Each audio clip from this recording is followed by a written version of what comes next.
Elle a beaucoup fait parler d'elle cette semaine sans vraiment le vouloir. Olivia Kohler a secoué les réseaux sociaux avec ses vidéos époustouflantes et sa rencontre émouvante avec un fils de berger dans les gorges de Dadès. Depuis la fin du mois de septembre, cette jeune aventurière est au Maroc où elle a entamé un voyage de plusieurs années à travers le continent africain. Accompagnée de son amie Charlie, elle sillonne le pays et découvre ses traditions ainsi que ses habitants. C'est le grand départ pour plusieurs années de voyage. Olivia Kohler qui a bifurqué vers Hinsberg pour venir voir notre plateau d'InfoSoir Week-end. Bonsoir, bienvenue, bonsoir, vraiment ravi de vous accueillir. Alors dites-nous un petit peu comment est-ce que vous avez décidé un beau jour de vous lancer dans ce tour de l'Afrique. Ça s'est fait sur un coup de tête ou c'est un projet que vous avez mûrement réfléchi? En fait, on voulait vraiment partir avec Charlie pour un voyage sur le long terme, mais à la base peut-être en sac à dos, on ne savait pas vraiment comment on voulait le faire. Et en fait, c'est vraiment au début de la pandémie, on a eu le temps de réfléchir et on s'est dit que c'était maintenant ou jamais de partir avec un véhicule, d'aménager un véhicule et d'aller sur le continent africain qui est un continent coup de cœur pour nous.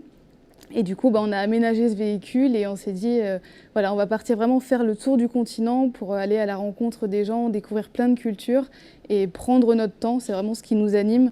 On ne veut pas juste traverser des pays, on veut les découvrir en profondeur.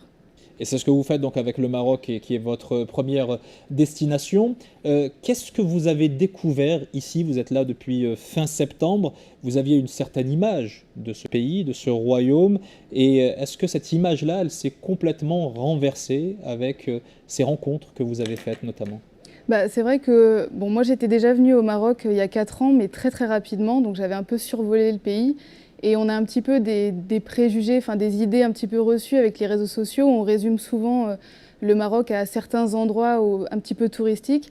Et nous, avec notre manière de voyager, on avait justement envie d'aller un petit peu plus loin que ça, d'aller découvrir des endroits un petit peu hors sentier battu. Et puis, en fait, c'est une très très belle surprise parce que justement, le Maroc a dépassé un petit peu nos espérances et on n'arrête pas de rencontrer des gens magnifiques, des gens très très accueillants.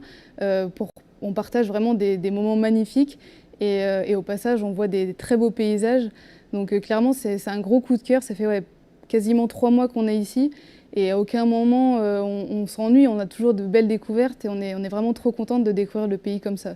Alors parlez-nous de cette rencontre qui a fait le buzz. Ça vous a d'ailleurs complètement dépassé, cette rencontre surréaliste avec Mohamed et ce pain qu'il vous offre. Comment ça s'est passé concrètement? Oui, c'était vraiment, vraiment imprévu. En fait, on prenait une piste entre Dadès et Agdal et on voulait dormir dans un endroit dans la nature avec notre 4x4. On a trouvé un spot dans les montagnes qui était vraiment très beau. Et au petit matin, il y avait un homme à quelques mètres de nous et la rencontre s'est faite tout naturellement. On a discuté, il nous a proposé du pain et en fait, nous, on pensait que c'était juste quelqu'un qui était de passage et qui vendait du pain. Ouais. Sur sa route et en fait pas du tout, il nous a offert le pain, on a vraiment pris le temps de discuter avec lui, on était très très intéressés par son histoire, même si la barrière de la langue, voilà, on ne pouvait pas non plus aller dans des sujets très très vastes, mais ça a été vraiment très fort et quand il nous a dit qu'il allait rejoindre son père berger dans le canyon, nous on s'est dit mais on veut venir avec toi, on veut vraiment en savoir plus sur ton histoire. Et c'est comme ça que la rencontre s'est faite vraiment naturellement avec Mohamed. Et qu'est-ce qui a touché autant le public, les internautes, au point que ça fasse le buzz à ce niveau-là? Je pense que c'est vraiment l'authenticité de son geste, de sa manière de vivre. C'était vraiment une rencontre en toute humilité. Il y avait vraiment, le but n'était pas de faire le buzz, clairement, on n'était pas de montrer à énormément de gens, mais je trouve ça génial justement de pouvoir montrer cette facette-là du Maroc que les gens n'ont peut-être pas à la base, même des Marocains de leur propre pays. Je reçois beaucoup de messages de gens qui me disent « mais c'est génial, je ne savais même pas que voilà, il y avait des gens qui vivaient comme ça dans ces endroits-là ». Je trouve ça vraiment, vraiment top de pouvoir mettre ça en avant et je pense que c'est justement cette authenticité, cette générosité qui a touché les gens. Alors votre périple, il ne va pas durer quelques jours, encore moins quelques semaines ou quelques mois, c'est plusieurs années que vous avez programmé.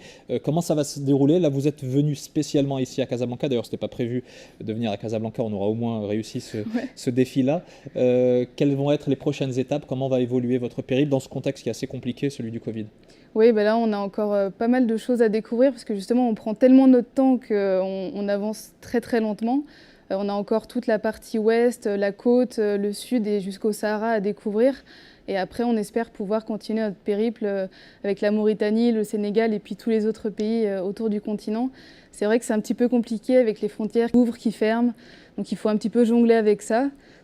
Au final, bon, rester plus au Maroc, pour nous, c'est pas gênant parce qu'on se sent tellement bien ici et puis on a toujours beaucoup de choses à faire que voilà, si les frontières restent fermées pour les prochaines semaines, pour nous, c'est pas très grave, on trouvera toujours des choses à faire. Et justement, ces choses-là, vous les relayez, vous les relatez à travers des photos, à travers des vidéos. En quelques mots, qu'est-ce que vous allez faire de toute cette matière? Bah, moi, c'est vraiment mon métier de partager des photos et des vidéos parce que mon but, c'est de pouvoir montrer justement une facette authentique des pays, de pouvoir montrer un petit peu l'humanité qui existe. Et j'essaye d'en faire des reportages, des vidéos chaque semaine sur YouTube. Et puis à la fin, peut-être un petit documentaire un peu plus long pour montrer justement les différents visages autour du continent africain. Ben, vous reviendrez ici nous le présenter. Avec plaisir. Eh ben, tout le plaisir sera pour nous. Merci infiniment Olivia Koller et Charlie qui vous accompagnent dans cette très très belle aventure. À très Merci très bientôt alors. Et prenez soin de vous.